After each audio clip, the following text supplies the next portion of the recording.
안녕하셨어요. 김영선 목사입니다. 한 주간 동안 안녕하셨어요.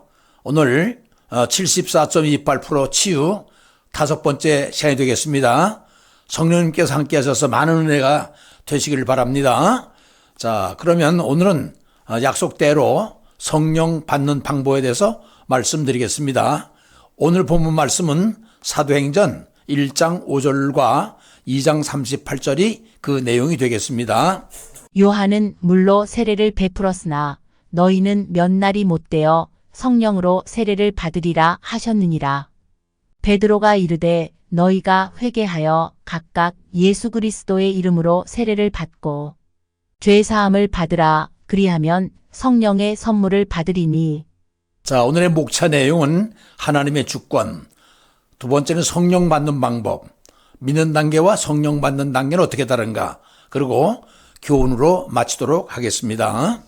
자, 그러면 제일 먼저 하나님의 주권, 전제 조건에 오늘 성령 받는 방법 전에 이런 거 좀 알고 지나가면 좋겠다 해서 준비를 했습니다. 하나님 편에서는 절대 주권이다. 영어로도 소브리니티 또는 오토리티라고 그래요. 영어로는 오직 하나님의 주권이다. 이것은 세상을 창조하시고 섭리하시고 주관하시며 운영자로서 하나님의 유일한 절대 권한이 되겠습니다. 그런데 이 성령이라고 하는 것은 우리 마음대로 되는 게 아니잖아요. 하나님께서 주면 받고 안 주면 못 받는 게 전적인 하나님의 절대 권한에 속한다고 하는 것입니다.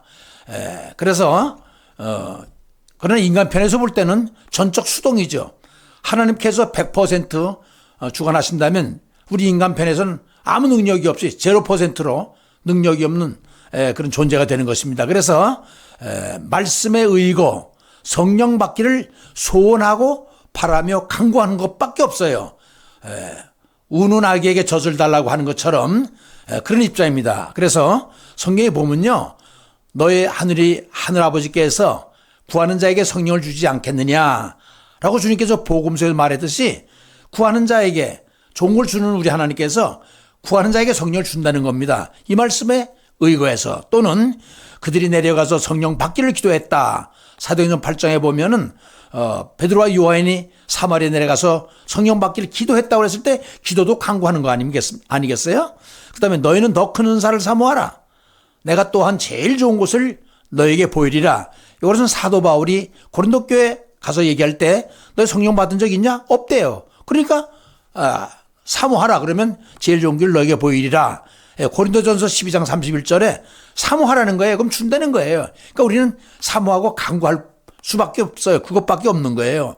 또 베드로는 갓난 애들 같이 순전하고 신령한 것을 사모하라. 그 어느 구절 모두 하는 게 간구만 하라는 거예요. 우리는 입장에서는 그것이 우리 입장이다. 그 얘기입니다. 알겠죠? 자, 그다음 보겠습니다. 하나님의 뜻대로. 여러분 성경 보니까요, 하나님의 절대 주권, 권한이 한 군데 이렇게 옹달샘처럼 모이는 곳이 있어요. 거기가 어딘가 하니 로마서 9장입니다. 특별히 11절에서 13절까지 하나님의 절대 주권만 이해하기 쉽도록 모아놨어요. 그래서 내가 그 내용을 분석해 보니까 네 소재로 되어 있더라고요. 첫 번째 뭐냐면 야곱을 예를 들었어요. 미워하는 자와 사랑하는 자. 이거 뭐냐면 야곱과 에서는 태어나지도 않았는데 그들이 태어나서 훌륭한 생활을 했거나 도덕적인 삶을 잘 살아서가 아니라 그 낳기 이전에 벌써 하나님께서 선택을 하는 거예요. 미워하는 자와 사랑하는 자 내 마음대로 결정을 해. 왜? 그게 잘못된 거냐? 이렇게 묻는 겁니다. 국률의 결자와 불쌍의 결자를 내가 결정을 해. 원하는 자도 말미암지도 않고 다른 박질하는 자로 말미암지도 않아. 오직 하나님 뜻대로 내 마음대로야. 이 얘기입니다. 그걸 야곱의 예를 들었고요. 야곱이 왜 에서할 때보다 태어나기 전에 이렇게 결정했다는 거예요. 그래서 먼저 된 자가 나중 될 성길이라 먼저 이렇게 선언을 해버렸어요. 낳기도 전에. 그게 예가 되겠고요. 두 번째 예로는 바로 예를 들었어요. 그 모세가 애굽을 나올 때 강팍했잖아요. 그 10가지 쟁을 내리면서 그 바울이 얼마나 강팍해서 그래서 하나님께서 강팍하게 하는 것도 내가 해. 국률의 글자를 내가 국률의 내 마음대로야. 뭐 잘못된 거 있냐? 성경이 이렇게 물어가면서 하나님 뜻대로 한다는 거예요. 또 세 번째로는 토기장이 비유인데 유대인이 아닌 자를 내가 이방인이지만 내가 택해. 내 백성이 아닌 자를 내 백성으로 택해. 사랑하지 않자면 사랑하는 자로 택해. 내 백성이 아닌 자를 내 아들로 택해. 율법의 행위로서가 아니라 믿음을 가진다면 오케이. 모두 택하는 거 아니야. 남은 자만을 택해. 이렇게 하나님이 자기 뜻대로 자기의 선택을 한다는 겁니다. 이것이 하나님의 절대 주권이라는 거예요. 또 네 번째 예를 드는 것이 문관이 돌멩이 비유인데요. 부딪히는 돌과 거친 돌에 걸린 자만을 불렀다는 거예요. 그러니까 돌하면 베드로전서 2장에 보면 산돌도 나오고 모트돌도 나오고 그저 반석도 나오잖아요. 그게 예수 부딪히는 돌, 거친 돌 예수를 얘기를 하는데 나 이런 사람 내가 불러. 뭐 내가 잘못한 거 있냐? 라고 14절에 다시 한번 반문하면서 그렇다고 내가 네 귀에 지금 나에게 반문하는 거네, 따지는 거네 이거면 내 마음대로 내가 선택하는데 따지지 말라는 얘기입니다. 이것이 바로 하나님의 절대 주권을 설명하는 것이 되겠습니다. 그런데 하나님은 자기 절대 주권으로 한다고 해서 자기 마음대로 하는 게 아니라 하나님 나름대로 기준이 있어요. 육신의 자녀는 내 약속의 자녀야 돼. 이거 누구냐면 이스마엘과 이삭을 얘기하잖아요. 나 육신의 자녀 안 돼. 약속의 자녀를 택할 거야. 율법의 자녀 믿음의 자녀래야 돼. 법의 사람 의의 사람이야. 그래서 약속, 믿음, 의 이런 기준을 가지고도 하는 택하지 나도 막 택하는 거 아니다 하면서 믿음의 사람으로서 예수 그리스도를 믿는 사람만을 내가 택한다는 거예요. 그런데 이 택하는 게 여기 나오는데 이거 사도 바울의 사상이거든요. 그렇죠? 근데 놀랍게도 베드로가 이 결론을 내려요. 또 참 성경은 묘해요. 그거 보면 그러나 너희는 택하신 족속이요 왕같은 제사장이요 거룩한 나라요 그의 소유된 백성이니 이는 너희를 어두운 데서 불러내어 그의 기이한 빛에 들어가게 하신 이의 아름다운 덕을 선포하게 하려 하심이라. 빛 가운데 들어가게 하신 이의 아름다운 덕, 하나님의 선택이죠. 그렇죠? 너희가 전에는 백성이 아니더니 이제는 하나님의 백성이요 전에는 국류를 얻지 못하더니 이제는 국류를 얻은 자라. 이게 벌써 선택에 대한 결과를 베드로도 이렇게 선언을 해줬어요. 근데 그 본문을 보면 로마서 9장 보면 하나님의 선택 주권을 얘기하면서 다시 한번 자기의 의지를 드러내는 게 있어요. 뭐냐면 내가 국률이 여길 자를 국률이 여기고 불쌍히 여길 자를 불쌍히 여기라. 내 맘대로야. 그런즉 원하는 자로 말미암지도 아니요 다른 막지를 하는 자로 말미암지도 아니요 오직 국률이 여기는 하나님 마음대로 내 마음대로 한다 이 말입니다. 그 다음에 더 이걸 강조하기 위해서 토기장의 비유를 들었어요. 야, 토기장이가 진흙 한 덩이로 하나님 귀에 쓸 것을 하나는 천이 쓸 것을 만들 수 권한이 없느냐? 내가 토기장이야. 내 마음대로 만들어. 그래서 지음을 받은 물건이 지은 자에게 어찌 나를 이렇게 만들 수 있겠느냐 따져 묻겠느냐 이면 안 된다는 거예요. 그러면서 여러분 이 하나님 절대 주권이 이해가 잘 안 되면 좀 속된 말이지만 이게 참 이해가 빨라요. 왜 우리말 그런지 있잖아요. 야 오야 마음대로 엿장사 마음대로. 그 맞습니다. 하나님 마음대로가 바로 하나님의 절대 주권을 설명하는 가장 쉬운 방법이에요. 하나님 마음대로, 엿장사 마음대로, 하나님 마음대로 한다는 얘기예요. 아셨지요? 그게 하나님의 절대 주권을 이해하는 데 가장 빠른 해석이 되겠습니다. 성령 받는 방법이 이제 본론으로 들어오겠습니다. 포인트죠. 그죠? 성령 임재 표현, 성령이 어떻게 임하느냐는 것을 한번 또 알고 넘어가는 게 좋을 것 같아요. 성령 받는 표현들은 이렇게 써요. 성령 받았다. 또는 성령 임했다. 인치심, 도장을 찍었다. 성령이 강림했다. 성령 부심을 받았다. 불 받았다. 이런 표현들을 써요. 성령이 임하는 것을. 근데 크게는 두 가지로 나눠요. 강권적인 방법이 있고 조용한 방법, 온건한 점진적인 방법이라고 하는데 강권적인 뭐냐면 오는 방법이 샥 한꺼번에 오는 거예요. 순간적으로. 바로 다메섹 도상에서 보세요.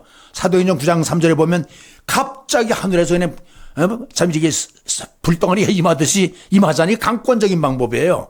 또 오순절에도 모여서 기도할 때 강권적인 역사를 한건 몽땅 다 봤잖아요. 불과 바람 같은 것이 나타나서 그렇죠. 또 금식할 때도 이렇게 불같이 역사할 수가 있어요. 그래서 그걸 강권적인 방법이라고 그랬고요. 조용히 하는 방법은 뭐냐면 왜 그 사도들이 제일 먼저 12제자를 다 채운 다음에 6장에 보면은 7집사를 택하죠. 야, 우리가 이런데 바쁘면 안 되겠다. 우리는 기도하는 일과 말씀 전하는 일에 전무하겠다면서 7집사를 택하죠. 그때도 안수를 했을 때 성령 충만한 사람 뽑아요. 기준이. 그래 조용히 역사하잖아요. 또 베드로하고 요한이 사마리아로 내려가 가지고선 성령 받기를 기도할 때 이것도 조용히 역사했고 고린도에서 그 바울이 내려가 가지고 너희도 성령 받았느냐? 우리 성령이 있단 말도 못 들었는데 그래서 기도하니까 성령 받아서 예언도 하고 바언도 하고 그러면서 한 12사람쯤 받았다는 얘기가 나오잖아요. 이게 조용한 방법이에요. 또 사울 안수. 여러분 사울 있죠. 옛날에 왜 다윗을 그렇게 괴롭혔던 이스라엘 통일왕국의 두 번째 임금. 첫 번째 임금이죠, 이게. 그 다음에 두 번째는 다윗이고, 세 번째 솔로몬인데, 사울도 처음에는 성령 받았어요, 그죠? 예언도 막 했다고 그랬잖아요. 그 누가 사무엘이 안수했을 때, 이거 조용한 방법. 그래서, 이 강권적인 방법, 일방적으로 들어오는 방법이 있고, 순간적으로. 그 다음에 조용히 오는 방법이 있다. 그것을 여러분에 설명해 드리면서요. 자, 성령 방법, 이게 키포인트가 되겠습니다. 성령은요, 받는 방법이 딱 두 가지예요. 그 첫째가 뭔가 하니? 말씀을 통해서 성령 받습니다. 말씀을 통해서요. 말씀이 가는 곳에 성령이 따라간다. 물론 말씀 가는 곳에 성령이 따라간다. 성령이 말씀이니까 말씀 있는 곳에 성령이 있다. 이렇게 이해하면 돼요. 여러분 고넬료 가정 보세요. 고넬료가 요바에 있는 베드로를 청하잖아요. 근데 와가지고 말씀을 들을 때 성령이 모든 말씀 듣는 사람에게 임했다 그랬잖아요. 그러니까 말씀이 있는 곳에 성령이 있어요. 왜냐하면 말씀이 곧 성령이니까. 또 엠마오로 간 두 제자 있죠. 누가복음 24장 32절에 보면은 예수님 좀 몰래죠. 그 사람들은. 예수님과 동행했을 때 말씀을 풀어주실 때 마음이 우리 속에 마음이 뜨겁지 아니하더냐 이렇게 고백하죠. 이 말씀이 오면요. 뜨거운 거예요. 성령이 이렇게 온단 말이에요. 그 이유는 뭐냐면 말씀은 하나님이에요. 요한복음 1장 1절. 말씀은 예수님이에요. 요한복음 1장 14절. 말씀이 육신이 되어 우리가 누군다고 그러잖아요. 그 말씀은 성령님이라고 에베소 6장 10절에 해야 하는 거 보면 말씀은 곧 하나님이기 때문에 말씀이 가는 곳에 반드시 성령이 따라가거나 함께합니다. 그래서 여러분 여기서 알아야 될 것은 뭐냐 신학적으로 자연계시하고 특별계시를 얘기를 해요. 자연계시는 뭐냐면 자연 만물 봄이면 꽃이 피고 가을이면 열매 맺고 낙엽이잖아요. 누가 시켜서 하는 거 아니죠. 자연적으로. 또는 우리 사람들 보세요. 애기가 나면요. 손톱이 생기고 머리카락이 생기고 눈이 생기고 발이 생기고 묘하잖아요. 이게 자연적으로 계시는 뭐냐면 하나님의 존재를 나타나 보이는 걸 계시라고 그러잖아요. 레벨레이션.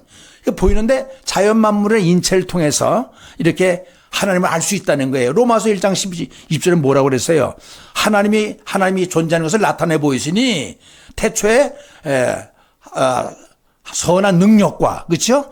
신의 성령의 능력으로 하나님께 이 세상 만물을 창조했으니 피조물이 다 하나님께서 만들어졌으므로 너희가 반대할 이유가 없다 하면서 로마서 1장 20절에 말씀하잖아요. 그죠? 이게 자연 만물을 통해서 인체를 통해 자연적으로 알 수 있는 하나님의 존재. 이걸 자연계시라고 그러고요.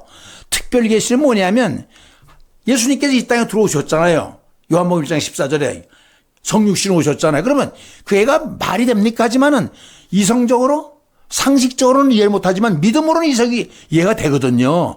그래서 이게 특별히 예수님께서 오셨고 또 활동하시다가 승천하셨잖아요. 그럼 뭘 남겼어요? 복음서를 남겼잖아요. 그래서 예수님과 성경 말씀을 우리 신학적으로 특별히 계시라고 그래요. 그렇죠? 그런데 기독교는 말씀의 종교라고 그러잖아요. 여러분 디모데후서 3장 15절 보면 무슨 말씀이세요? 성경은 성령의 감동으로 된 것으로서 예수 그리스도의 믿음으로 말미암아 지혜의 구원을 얻고는 지혜가 있게 했다. 그래서 기독교는 말씀의 종교라. 말씀을 통해서 또 여러분 이사야 34장 16절에 보면 이런 말씀이 있어요. 너희가 성경을 자세히 읽어보라. 이것들이 짝이 없는 것이 하나도 없고 또 그다음에 빠진 것이 하나도 없는 것이 있으니 하나도 안 빠졌으니 이것은 하나님 입이 이걸 모으셨고 그다음에 하나님의 신이 모았다는 얘기가 나오잖아요. 그죠? 이걸 보면은 기독교는 말씀의 종교라는 게 여기서 나와요. 말씀을 통해서 예수님을 만나고 말씀을 통해서 하나님을 만난단 말입니다. 무슨 말이냐면 문자라고 보지 말고 이것이 말씀이 하나님이로구나. 이것이 예수님이로구나. 이렇게 생각하면 된다는 거예요. 아셨죠? 그럼 보세요. 성경의 글자는 예수님을 문자로 옷 입은 거다. 이건 뭐냐면 4차원의 영적 세계라고 하는 The First Dimension이라고 하는 책을 조영기 목사가 가져왔는데 조영기 목사 책을 읽어보니까 이런 말을 했더라고요. 성경의 글자라고 하는 것은 예수님을 문자로 옷 입은 것이다. 그러니까 글자로 보지 말라는 거예요. 예수님이 곧 이 글자는 하나님이다 이 얘기죠. 우리가 읽을 때 우리는 그 문자를 만나는 것이 하나님을 만나고 예수님을 직접 만나는 거죠. 그렇죠?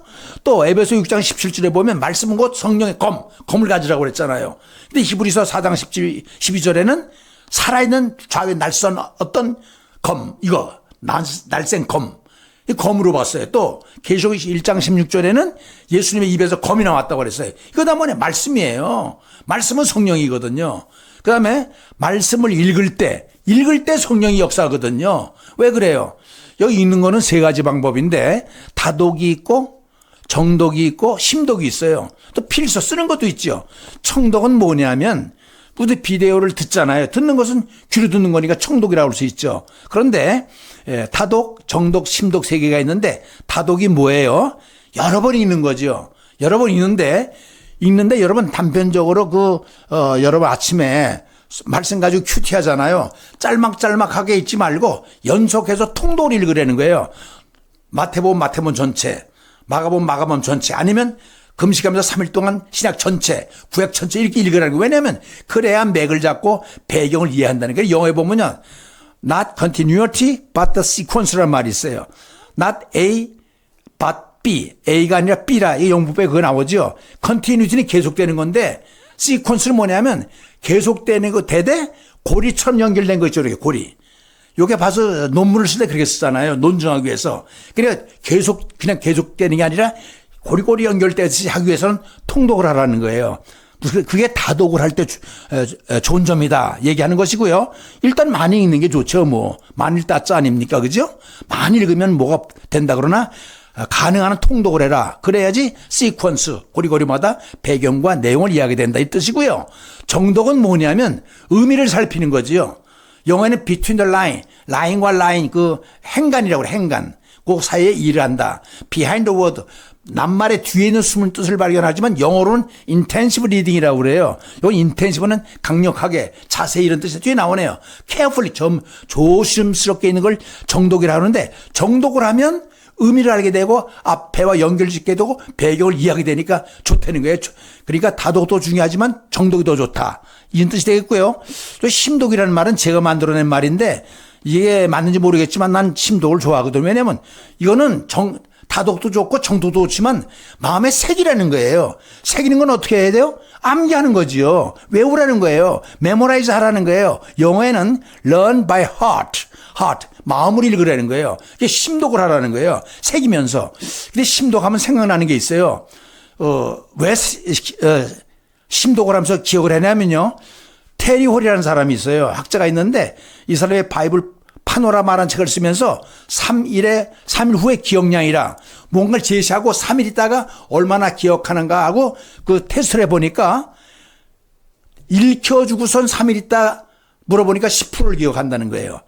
듣게 하고선 3일 있다 테스트 해보니까 20%를 기억하고 보게 하고 3일 있다 기억하니까 30% 기억하고 보고 듣기를 동시에 했더니 50% 기억하고 연구를 시켰더니 60% 기억하고 큰 소리로 읽게 했더니 3일 후에 70%를 기억하더라는 거예요.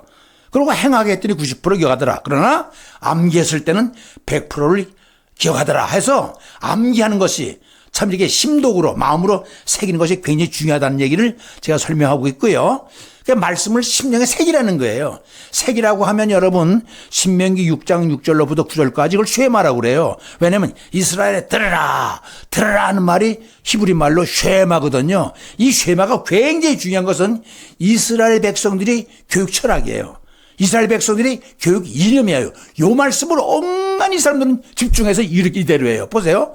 오늘 내게 명하는 이 말씀을 너희는 마음에 새기라고 그랬죠. 새기라고. 내 자녀에게 부지런히 가르치며 집에 앉았을 때든지 길을 갈 때든지 누웠을 때든지 일어날 때든지 이 말씀을 강론할 것이며 너는 그것을 내 목에 매어 키워 목에 매서 표로 삼으라는 거예요. 내 미간 이마에 붙여서 표로 삼고 또 내 집 문설주와 바깥문에 기록하라.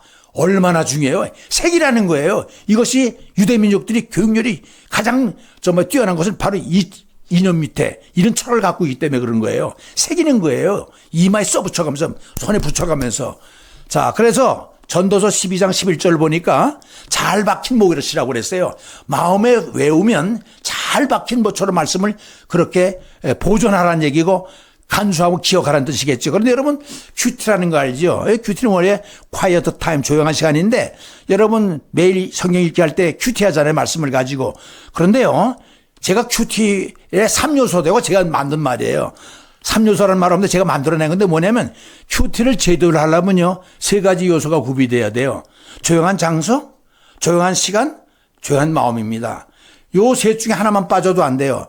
예를 들어서 조용한 장소가 아니야. 자동차 소리가 나고 벨 소리가 나고 그러면 큐티가 안 돼요. 또 장소는 괜찮은데 시간이 그냥 분주한 시간이고 마음이 들뜬 시간이고 뭐 전화가 오고 부엌에 왔다 갔다 이렇게 하면 이것도 큐티가 제대로 안 돼요. 장소와 시간이 준비됐더라도 마음이 딴 데가 있으면 이거 큐티가 안 돼요. 그래서 여러분 올바른 큐티를 하려면요. 장소, 조용한 시간, 조용한 장소, 조용한 마음 이 3가지가 딱 이루어지면 제대로 큐티가 돼요. 그래서 제가 큐티의 3요소라고 제가 만들어 봤어요. 여러분 어떻게 이해하세요? 맞는 거 같잖아요? 자, 그러면 말씀의 중요성을 제가 이제 설명해 드릴 텐데, 아까 말씀드렸죠. 기독교는 말씀의 종교다. 왜? 기독교는 특수 계시라고 그랬잖아요. 그러니까 말씀과 예수님은 특별 계시에 속해요. 그래서 우리 기도는 기독교는 말씀의 종교입니다. 왜? 성경 말씀에 하나님의 뜻이 나와 있고, 여기에 신앙생활하는 원리가 나와 있고, 저 하늘에 가는 구원의 원리가 나와 있고, 피의 복음이 나와 있고, 십자가 부활이 다 나와 있기 때문에 말씀을 통해서 우리가 알기 때문에 기독교는 말씀의 종교라고 그래요. 다른 종교에서는 말씀의 종교라고 안 말해. 우리만 그래요. 왜? 그게 특수 계시니까. 예수님이 또 성경 말씀이 특별히 계시니까. 그래서 말씀은 하나님, 예수님, 성령 똑같기 때문에 삼위일체 하나님으로서 이것은 말씀이에요. 여러분 보세요. 요한복음 1장 1절에 하나님을 말씀이다. 요한복음 1장 14절에 예수님을 말씀이다. 에베소 6장 17절에는 성령님이 말씀이다. 이게 딱 나오잖아요. 그리고 우리 기독교는 말씀의 종교입니다. 그래서 특별 계신 성경 설명했죠. 이사야 34편 16절에 무슨 말 나온다고 그랬지 아까? 너희가 성경을 자세히 읽어보라. 어느 것 하나 빠진 것이 없고 짝이 없는 것이 없나니 이것은 하나님의 입이 명하셨고 여호와의 신이 모았습니다. 그렇기 때문에 성경은요 놀라워. 그래서 내가 보니까 1600년 동안 성경이 씌어졌대요. 모세 오경서부터 구약까지 1500년, 그 다음에 신약의 성경들은 100년 안에 다 씌어졌잖아요. 그러니까 1600년에 총 몇 사람이 있었네? 41명이 있었어요. 내가 일일이 다 씌워봤어요. 근데 구약에 33명 나오고 신약이 8명이 나와요. 어떤 책은 35명이라는데 그건 왜 그러냐? 시편도요 8명이 있었어요. 그 안에 보면 아삽의 시가 12편이 들어있거든요. 모세 것도 하나 들어있고 다윗 편은 72편이 들어있고 솔로몬도 2편이 들어있고요. 이거 보면요 아삽 거나 다 해가지고선 내가 쉬어봤더니 총 41명이 나와요. 이거 정확한 겁니다. 생각을 해보세요. 1600년 동안 각 세대에 각기 다른 사람이 41명 있었는데도 그 사상은 일관된 게 이게 참 놀라운 일이에요. 이거는 하나님이 아니고는 안 돼.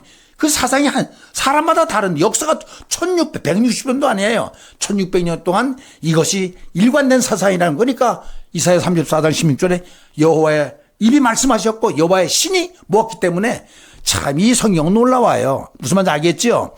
그래서 말씀은 성령이다. 에베소 6장 10절에 딱 나왔어요. 말씀의 검, 곧 성령. 그 검은 2가지가 나오는데 히브리서 4장 10절에 저의 날성 검 같은 말씀. 찌르는 검. 그 다음에 계시록 1장 16절에 그리스도 입에서 나온 칼날 같은 말씀. 이게 나왔어요. 그리고 교회는 살아있는 말씀을 선포해야 된다. 여러분 놀라운 사실은요. 계시록에 보면 2장 3절에 아시아 7교회가 나오지요. 맨 밑에 나왔네요. 에베소, 서모나, 버가모, 두아디라, 사데, 빌라델피아, 라우디게아. 각 교회가 책망받는 교회가 있고 칭찬 듣는 교회가 있죠. 다 달라요. 상급이 다 다른데 똑같이 교회마다 마지막에 뭘로 끝나냐면 귀 있는 자는 성령이 교회들에게 하시는 말씀을 들을지어다. 한 교회마다 끝날 때마다 꼭 붙여 나와요. 그리고 얼마나 중요해요. 귀 있는 자는요 성령이 교회에게 하는 말. 그러니까 교회는 성령이 없으면 교회가 아니라니까요. 성령이 교회에 하는 말씀을 들으라는 거예요. 얼마나 중요합니까? 요건 7개 따박따박 나와 있어요. 한번 보세요. 놀라운 일이죠. 그래서 말씀엔 2가지가 있어요. 살아있는 말씀이 있고 죽어있는 말씀. 처음 듣는 얘기죠. 그죠? 여러분 강단에서 말씀을 외치지만 살아있는 말씀을 외치는 사람이 있고요. 죽어있는 말씀을 외치는 사람이 있어요. 살아있는 말씀 들을 때는 재미가 있고 정신 번쩍 나는데 필요한 말씀을 공부하는데 철학적이고 문학적이고 자기 경험 얘기하고 이건 다 졸고 있어요. 왜? 그건 죽은 말씀이에요. 그래서 살아있는 말씀은 생명을 공급하는 말씀을 살아있는 말씀이라고 그래요. 소위 살아있다는 말씀, 히브리서 4장 12절처럼 좌우의 날성검 같은 찔러 골수를 찌고 영혼을 찌르고 생각과 마음까지. 에스겔 골짜기에 선포된 말씀, 에스겔 47장 1절을 보면 여러분 골짜기에 뼈가 많은데 말씀을 선포하잖아요. 근데 처음에 선포했더니 움직임 동작은 있는데 이게 제대로 움직이질 않아요. 그래서 또 한 번 말씀을 외치랬더니 두 번째 말씀을 외쳤더니 글쎄 이게 뭐 움직이더니 그 다음에 살이 돋고 가죽이 덮이더니 일어나 군대가 됐다고 그랬잖아요. 이거 뭐냐면 말씀이 똑같은 말씀이 아니에요. 처음에 말씀 외친 건 주 말씀이 두 번째 외친 말씀은 생기가 성령이 들어간 거예요.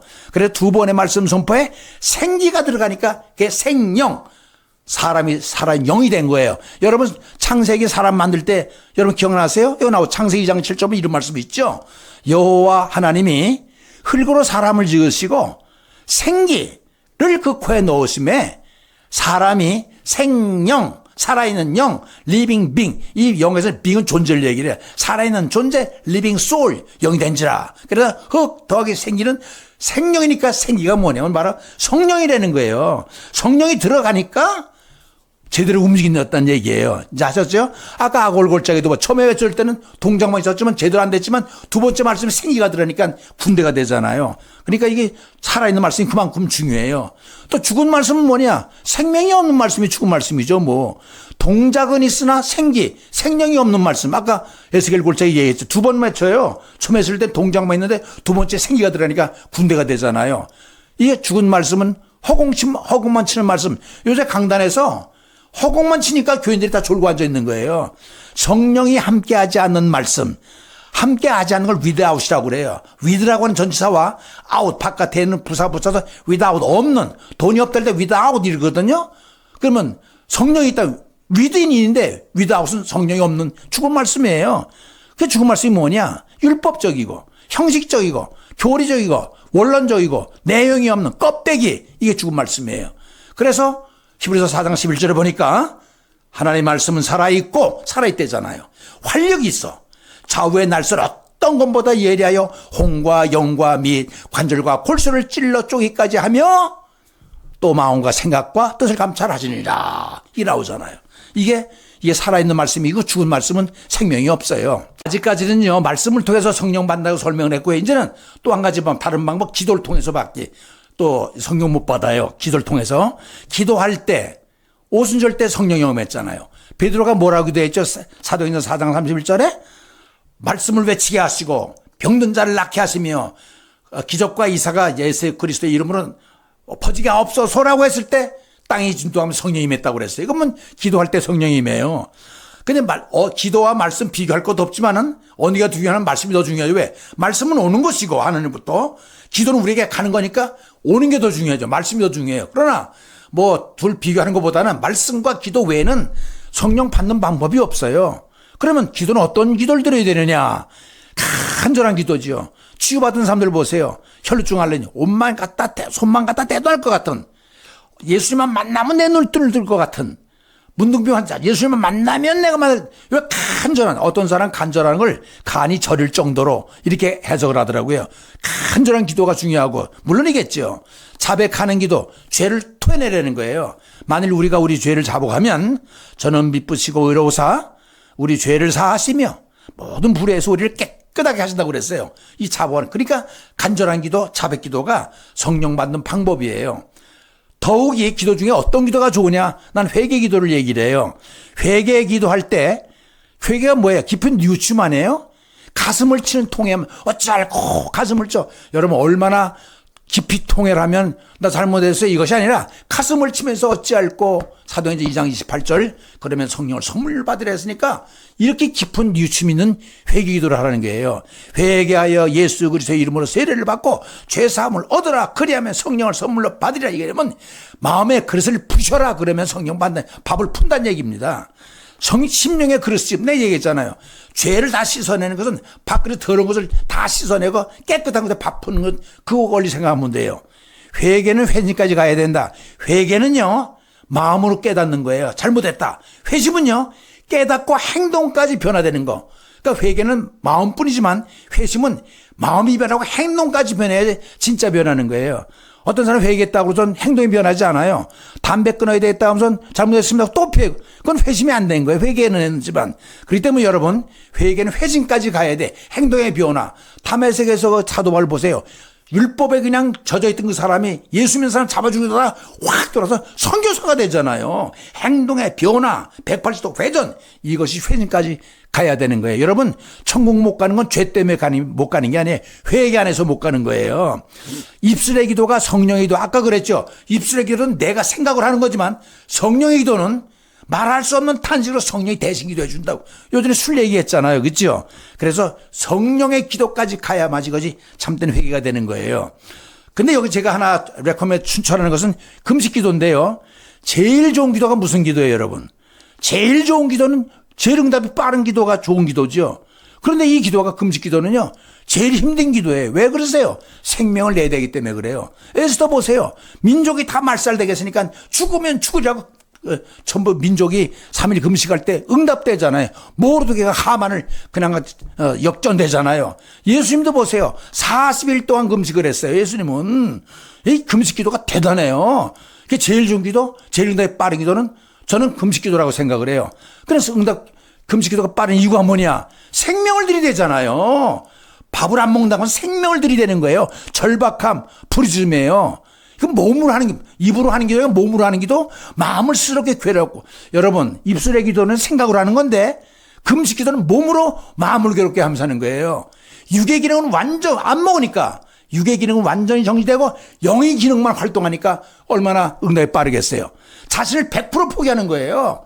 전폭적으로 죽게 맡기는 거예요. 죽으면 죽으리라 하고 몸이 완전히 기진맥진 탈진 상태가 됐을 때 여러분 이 공기를 방에 있는 더러운 공기를 뽑아내면 진공 상태가 돼요? 아니죠. 찬 공기가 들어오지 더러운 것을 회개하면 성령이 들어오게 돼 있어요. 신속한 성령의 채우심이다. 어떤 사람이 그래요.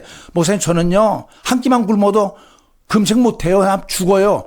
그런 사람은요 아주 들급해서 그래요. 누구 굶고 싶어 굶는 줄 아세요? 절박하니까 일밖에 없기 때문에. 그러니까 여러분 금식 안 하고 지금까지 살아왔다면요 하늘께 감사해야 돼요. 절박하지 않았으니까. 자, 그럼 보세요. 금식 기도의 성경의 약속. 근데 성경의 이사야 58장은요 금식장인데 이 금식 기도하면 어떤 일이 벌어지냐. 3절, 4절, 5절, 6절. 6절을 먼저 보세요. 내가 기뻐하는 금식은 하나님이 하는 거예요. 내가 기뻐하는 금식은 흉악의 결박을 풀어줘. 인생의 흉악의 결박, 자식 문제, 돈 문제, 건강 문제, 인간관계 문제, 영적 문제 얼마나 많이 흉악의 결박을 풀어줘요. 첫째, 멍에 줄을 끌어줘요. 압제에 당한 자를 자유케 한대요. 멍에를 꺾는 것이 아니냐. 이 네 가지가 동시에 해결돼 버려요. 금식 기도가. 그런데 제대로 안 되는 금식은 이런 거예요. 3절 보세요. 우리가 금식하되 어찌하여 주께서 보지 아니하시오며 우리가 마음을 괴롭게 하되 어찌하여 주께서 알아주지 아니하시나이까. 보라 너희가 금식하는 날에 오락을 구하며 온갖 일을 시키는도다. 이게 뭐냐면 금식하면서 밥을 굶는다고 하면서 텔레비 보거나 그 핸드폰 보거나 뭐 영화를 보거나 뚱따지 같은 일 하면 안 돼요. 오로지 성경만을 보면서 해야 될 텐데 오락을 지키면 올바른 금식이 아니라는 걸 지금 하나님 지적해 주고 있는 거예요. 4절 보세요. 보라 너희가 금식하며 논쟁하며 다투며 악한 주먹으로 치는도다. 너희가 오늘 금식하는 것은 너의 목소리를 상달하게 하려는 것이 아니라 이게 뭐냐면 금식하면서 논쟁하고 대주고 승질내고 그러면 그게 무슨 금식이에요. 조용한 가운데서 영적인 하나님과의 교제를 가지면서 묵상해야 되는데 논쟁하면서 이것이 어찌 내가 기뻐하는 금식이 되겠으며 이것이 어찌 사람이 자기의 마음을 괴롭게 하는 날이 되겠느냐. 그의 머리를 갈대같이 숙이고 굵은 배와 재를 펴는 것을 어찌 금식을 하겠으며 여호와께 연락될 날이라 하겠느냐. 그러니까 금식할 때는요 이게 오락을 하거나 논쟁을 하거나 할 일 하면서 그거 하지 말라는 거예요. 오로지 주님만 성경 말씀을 통해서. 그럴 때는 아래 6절 나온처럼 결박을 풀어주고 멍을 끌어주고 자유케 하면 멍에 놀라운 축복을 받거든. 이거보다 더 중요한 게 있어요. 그 마지막에 뭐니 너희가 금식하면 너의 치료가 급할 거라고 그래서 너희가 부를 때 내가 응답하겠고 네가 부를 때 내가 여기 있다 하리라. 약속까지 해서 치료도 빠르대요. 이 금식도 얼마나 중요해요. 자, 이번에는요, 성경의 40일의 의미인데, 아까 예수님께서 40일 했다고 그래서 제가 40일을 뽑아봤어요. 한번 참고가 될까 해서.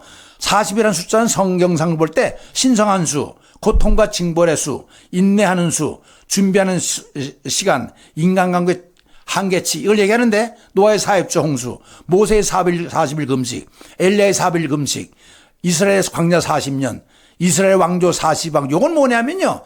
내가 이스라엘 민족을 가만히 보니까 여러분 남북으로 갈리잖아요. 북쪽 이스라엘, 남쪽 유다로. 밑에는 르호보암, 위쪽 여로보암 바뀌는데 참 묘한 거는요. 북쪽 이스라엘은 BC 721년에 아수르에 망하고 남쪽 유다는 586년에 바벨론에 망하잖아요. 그런데 묘하게도 북쪽 임금도 20대야. 남쪽 임금도 20대 딱 흘러가요.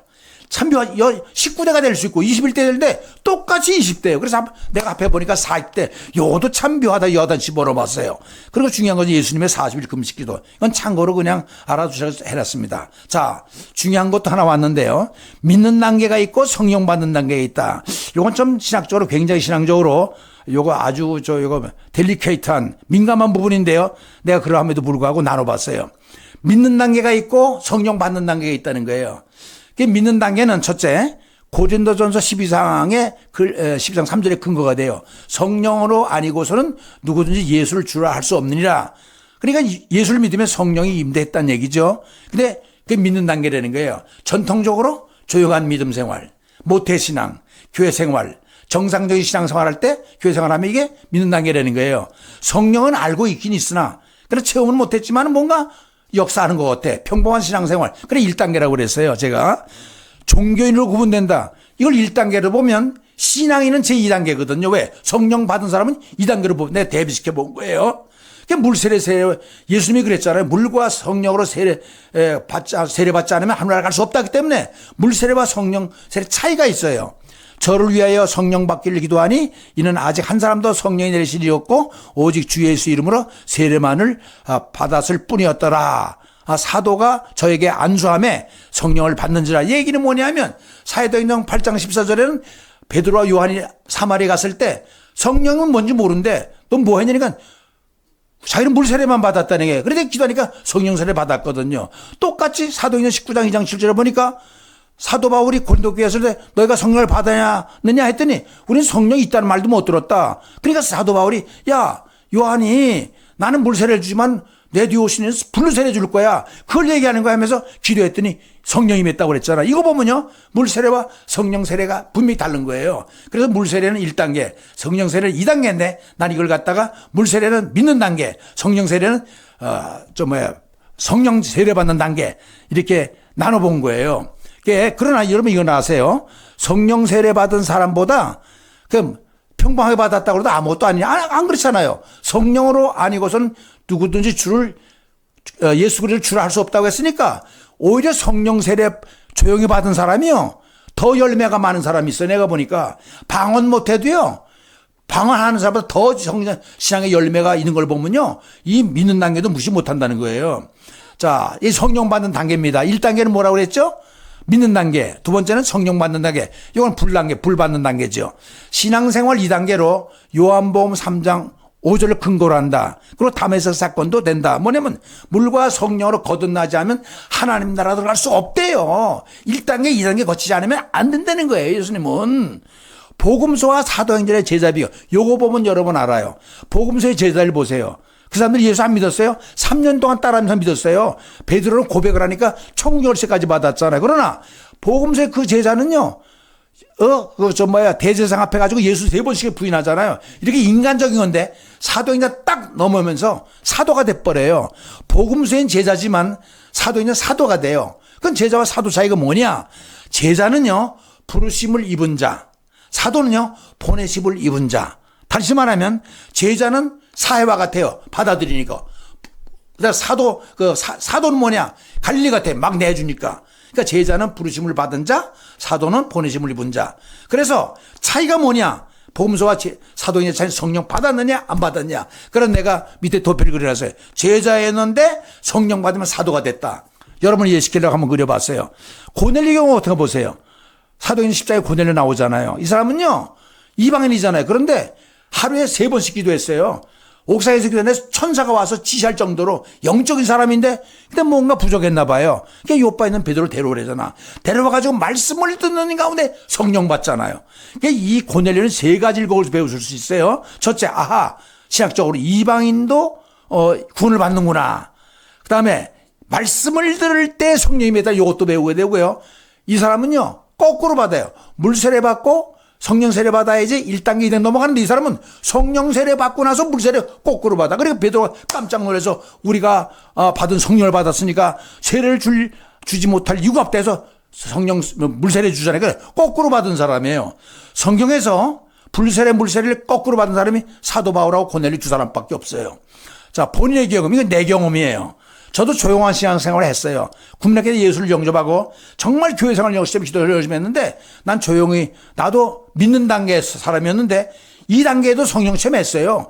말씀할 때 마귀도 쫓아내고 우리 형수도 우리 형님도 다 예수 믿게 됐어요. 왜? 마귀가 쫓아나가는 거예요. 그리고 기도하고 응답받고 그랬는데 대학교 때 불세례를 받았어요. 만이산 올라가서 불세례를 받는 바 뒤집어진 거예요. 완전히 제가.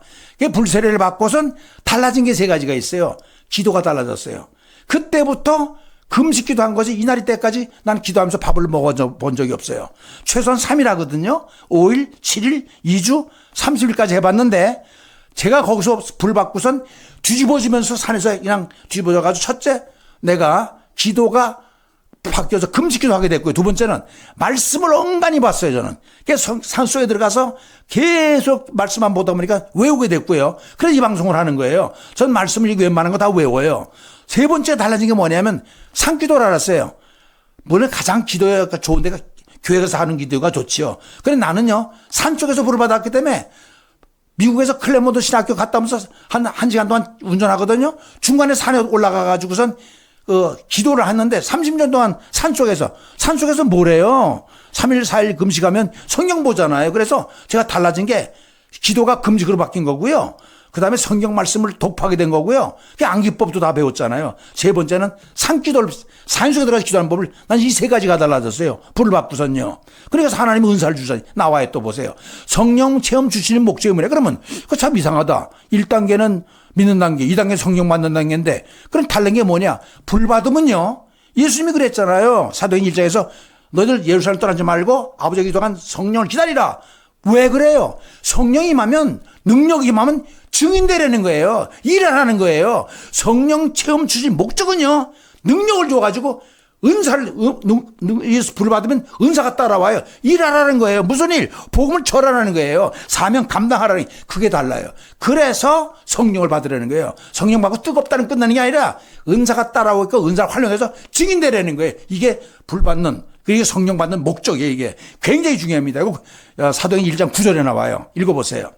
자, 성령 세례와 성령 충만 차이. 많은 사람이 저한테 물어요. 그러면 성령 세례와 충만은 어떻게 차이 지내냐. 그래, 이런 차이를 내가 한번 적어봤어요. 도움이 될까 하고 여러분에게. 성령 세례는 단 한 번 따고 일생에 한 번 와요. 성령 충만은 일생에 여러 번 와요.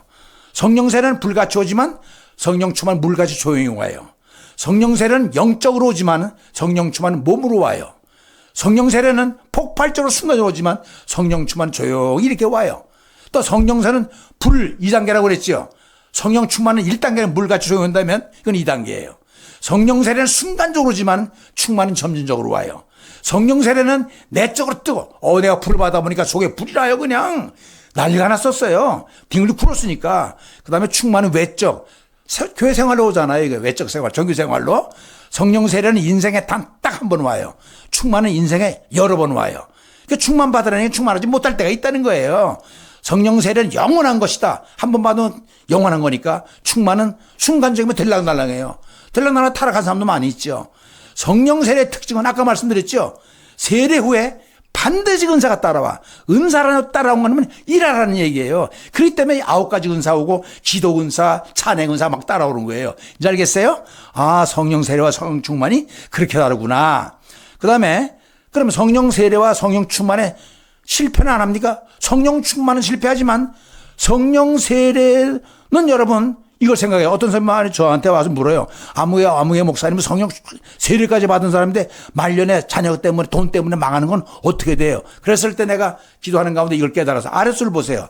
5번째 소절 보면 그리스도께서 너희 안에 계시면 몸은 죄로 인해 죽을 것이나 이게 중요해요.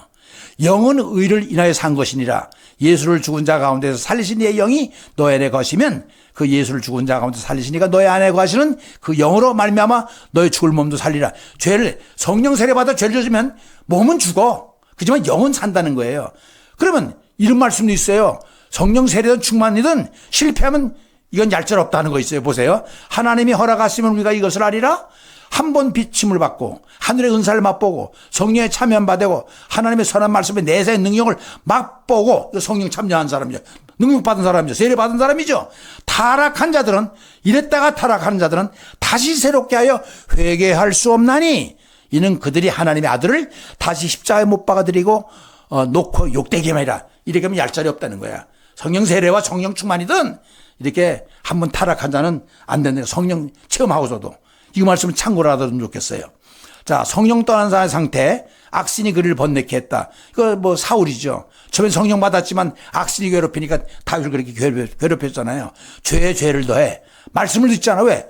이 죄는요, 어두우니까 빛에 가까이 하질 않아요. 말씀을 듣지 않아. 말씀은 빛인데 어둠이 좋아하겠어요? 귀신이 마음에 거해. 여러분 마태복음 12장 보세요. 예? 귀신이 나가가지고 물 없는 곳으로 다니다가 돌아보니 청소가 됐어? 깨끗해져서 자기보다 더 악한 7배를 데려오더라 그랬잖아요. 그래서 처음 상태보다 2배가 악하다고 그랬죠. 귀신이 마음을 지배한 거예요. 정욕대로 행하게 되는 거예요. 아까 말씀에 한 번 미침을 얻고 하늘의 은사를 맛보고 성령에 참여한 바가 되고 하늘 사람 말씀 내세의 능력을 맛보고 타락한 자들은 다 회개할 수 없대요. 이건 뭐 없죠. 자, 성령의 열매인데 마지막으로 9가지 열매가 나오잖아요. 이거 다 아실 거고. 열매는 외적으로 나타나요. 열매는 다 외적으로 나타나거든. 밑에서 말씀을 보세요.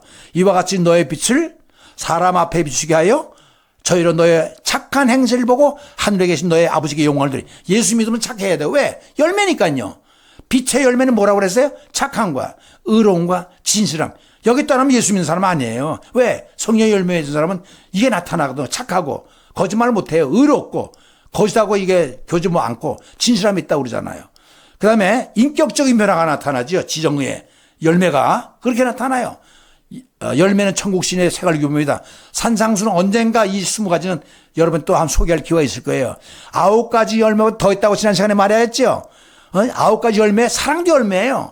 기도도 열매고 찬양도 열매지만 성교도 이게 열매 중에 열매예요. 여러분 어떤 사람은 목사님은 성령 받는 법의 말씀과 기도밖에 없는데 찬양 통해서 성령 받대요. 찬양은요 열매이기 때문에 열매를 통해서 오는 거예요. 이건요 무슨 말 알겠죠? 그렇게 알아두면 되겠습니다. 자, 성령을 받기 위해서 우리가 할 수 있는 일은 뭐냐? 어떻게 하면 되겠는가? 딴 거 없어요. 사모하고 애써야 돼. 받으려고. 너희는 너 근사를 사모하라. 내가 또 제일 좋은 길을 너에게 보이리라. 사모하는 방법밖에 없어요. 울어야 돼요. 울어야 젖을 줄 거 아닙니까? 말씀과 기도 외에 다른 길은 없다. 사도행전 6장 4절에 뭐라 했어요? 우리는 기도하는 일과 말씀 전하는 일이 전말이라. We will continue. 우리 계속할 거다. 뭐? To devoted. 헌신하기를. Ourselves steadfastly. 끊임없이 노력할 것은 기도하는 일과 and the ministry of the word. 말씀 전이 2가지 많을 거야. 왜? 성령 받는 법이 그거니까. 이게 오순절도 베드로가 외친 거 아닙니까? 사도들이 한 거 아니에요. 그리고 전부 능력 받고 일하러 나가잖아요. 왜? 불 받았으니까 일해야죠. 그 성령 받기 위한 기도는 회개기도와 금식기도 같이 거다. 뭐 설명 다 했습니다. 자, 마지막 우리에게 주는 교훈입니다. 성령 받도록 사모하고 애써야 돼. 우리는 왜 애써야 되는 줄 아세요? 크리스찬 성령 안 받는 크리스찬이 아니래요. 성령 하나님의 영이 없으면 크리스찬이 아니라. 크리스찬 되려면 성령 받아야 돼요. 그보다 더 중요한 게 있어요. 요한복음 3장 5절. 물과 성령 거듭나지만 하나님 못 간다니까. 이건 크리스찬보다 더 중요해. 성령 받아야 간다는데 꼭 받아야 되지 않겠어요? 성령 받는 길은 말씀과 기도 외에 다른 길이 없어요. 금식 기도는 더 빠른 지름길이다. 성령 받는 기도는 회개 기도하고 금식 기도가 빠르다. 이해하시면 되겠고, 성령 주신 목적은 뭐예요? 일하라는 거예요. 내가 보험 전하면서 증인 사무리한 거니까. 사도행전 1장 8절을 보세요. 성령 받아라. 왜 받아? 일하라는 얘기예요. 그러니까 목적이 있죠. 그래서 성령과 마귀의 삼일체, 그건 제가 만들어 봤는데 여러분 어떻게 이해할지 모르겠어요. 성령의 삼일체는 성부, 성자, 성령 안에 마귀도 똑같아요. 사탄이 있어요. 용. 적그리스도가 있고 거짓 선자가 있는데 요거는 계시록 14장 보면 짐승으로 나와요. 물속에서 나온 짐승 적그리스도. 육지에 있던 동물 거짓 선지자. 요 거짓 선지자가 마지막에 666을 여러분 이마에 줄 거예요. 능력도 하면서 사람을 유혹하는 거 거짓 선지자예요. 이거 조심해야 돼요. 그래서 내가 마귀의 삼일체라 이렇게 붙여봤는데 모르겠습니다. 여러분 얼마나 이해할지. 그 다음 보세요. 성령 받지 않으면 성도가 아니다. 그랬잖아요. 만일 너의 속에 하나님의 영이 거하시면 너희가 육신에 있지 않고 영에 있나니 누구든지 그리스도의 영이 없으면 그리스도의 사람이 아니래. 거꾸로 얘기하면 그리스도의 사람이 되려면 성령 받아라 이거예요. 얼마나 중요해요. 더 중요한 건 요한복음 3장 5절이라고 그랬죠. 물과 성령을 거듭내면 하늘나라가 없다니까는 성령 못 받으면 못 받으면 어떻게 받아야죠. 그렇죠? 이런 의미에서 성령 꼭 받아야 된다. 성도는 항상 성령 충만, 성령을 근심케 하라. 왜? 인격적 존재니까. 나는 종교인인가 신앙인인가 처치맨인가 지수스맨인가 나는 믿는 단계인가 나는 성령 받는 단계인가 계산해 보라는 게 자기 자신을. 위드인가 위드아웃인가. 위드는 안에 있는 것이고 위드아웃은 밖에 있는 거군요. 여러분 예수 안에 있어요 예수 밖에 있어요. 위드아웃은 밖에 있는 거예요. 아웃이에요 아웃 그대로. 근데 여러분 사랑장은 어디를 사랑장이라고 그래요? 고린도전서 13장이라고 그랬죠. 근데 진짜 사랑장은요 요한일서 4장이에요. 왜? 고린도서 13장은요 사랑장인데 그건 사람 사랑이 나오는데 요한일서 4장은 하나님 사랑이에요. 그 고린도전서 13장은 사랑이라는 말이 9번 나와요. 근데 요한일서 4장에는 31번 나와요. 4배나 더 많이 나와요. 어디 게 중요해요? 사랑장은 요한일서 4장이죠. 그리고 거기 보면요 아까 그랬죠. 이 속하다는 말이 나와요. 하나님께 속한 자는 사랑할지니 속하다 그걸 영어로 belong to라고 그래요. 이 우산이 내 거다 할 때는 영어로 umbrella belong to me. 저 우산이 나한테 속했다고 그래요. 너는 나의 것이다 그러면 you belong to me라고 그래요. 속한다는 belong to인데 내가 요한일서 4장 읽어보면 8번이 나와요 글이. 근데 속하다가 말 잠깐 바꿔서 거하다는 말이 나와요. 내 속에 성령이 거하면 내 속에 주님이 계시면 거하다는 말로 바뀌었는데 그것도 8번 나와서 토탈 16번이 나오더라고요. 무슨 말이 하겠어요? 그 얼마나 중요한지 몰라요. 그래서 고린도서 4장에 뭐라고 그랬어요? 성령이 거하시는 우리 몸이라고 그랬잖아요. 몸은 성령이 전이라고 그랬잖아요. 이거 거하는 거예요. 속한 거예요. 이거 얼마나 중요해요. 영적 기도법 다음 주에 나오는데요. 신령한 사람은 영적 기도법 알아야 돼요. 다음 주에 소개할 거예요. 여러분 이것으로 마칠 텐데 글쎄 여러분 얼마나 이해했는지 모르겠습니다. 하여튼 많이 이해하시고 성경적인 복음적인 신앙생활을 하시길 바랍니다. 수고하셨어요. 자 그리고 그러면 치유기도 하도록 하겠습니다. 잠깐 머리 숙여 기도하겠습니다. 하나님 아버지 오늘 말씀 들었습니다. 성령 받는 방법에는 말씀과 기도밖에는 방법이 없다고 했고 기도에는 회개기도와 금식밖에 없나고 하는데 하나님 아버지 우리는 말씀과 기도 위에서 정말 성령의 인치심을 받아서 하나님의 영 그리스도를 받아서 천국 백성 될 뿐만 아니라 올바른 크리스찬이 될 수 있도록 도와주옵소서. 오늘 말씀을 들어보니까 성령을 받지 않아서는 크리스찬이 아니래요. 성령을 받지 않아서는 하늘나라 갈 수 없다니 이걸 엄청난 사실을 아직까지 모르고 있었습니다. 하나님 알게 해주셔서 너무나 고맙습니다. 정말 이제 제대로 믿는 단계에서 성령 받는 방법으로 단계를 점프할 수 있도록 도와주셔서 하나님 모시기에 아름다운 신앙생활 할 수 있도록 도와주시옵소서. 시편 51편은 다윗의 고백인데 하나님이여 여호와여 내 속에 저한 마음을 창조하시고 내 안에 정직한 영을 새롭게 하옵소서. 나를 주 목전에서 쫓아내지 마시고 내에게서 성령을 거두지 마옵소서. 얘기했던 것처럼 성령이 항상 우리에게 머물러서 하늘께 영광 찬양 돌릴 수 있도록 도와주시옵소서. 여러분 아프신 분은 지금 손 얹으세요. 아픈 곳에다가 기도합니다. 하나님 아버지 손 얹었습니다. 우리가 오늘 배운 성령님 멀리 있는 하나님이 아니라 가까이 있는 성령님 부르시기만 하면 어린 아침에 애쓰고 수고하면 역사해 준다고 했사오니 너희가 기도하라 그러면 성령을 선물로 받는다고 주님께서 약속해 주셨사오니 이 시간 성령이 임재해 주셔서 성령 받게 하셔서 내 모든 병을 치료할 수 있도록 도와주옵소서.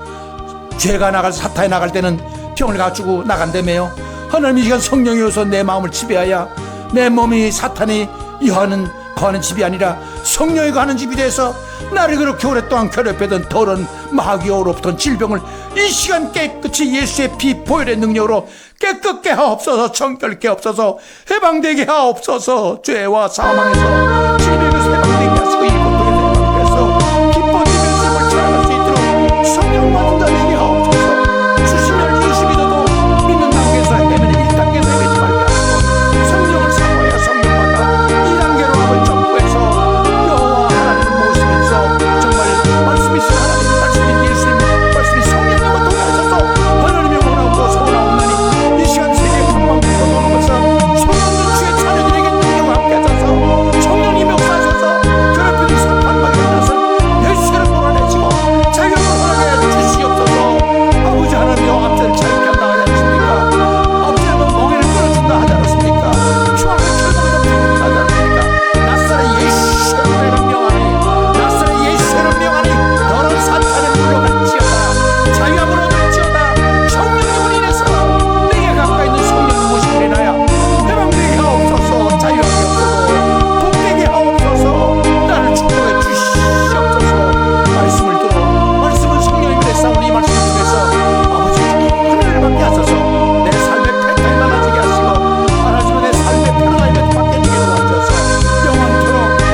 예수의 이름으로 모든 질병이 물러갈지어다, 물러갈지어다, 물러갈지어다, 자유함 얻을지어다. 하나님이여 축복해 주신 줄로 믿고 주여 감사하며 존귀하신 예수 그리스도의 이름으로 간구했사옵나이다. 아멘. 감사합니다. 한 주간 또한도 주님의 은혜 가운데 평안하시길 바랍니다.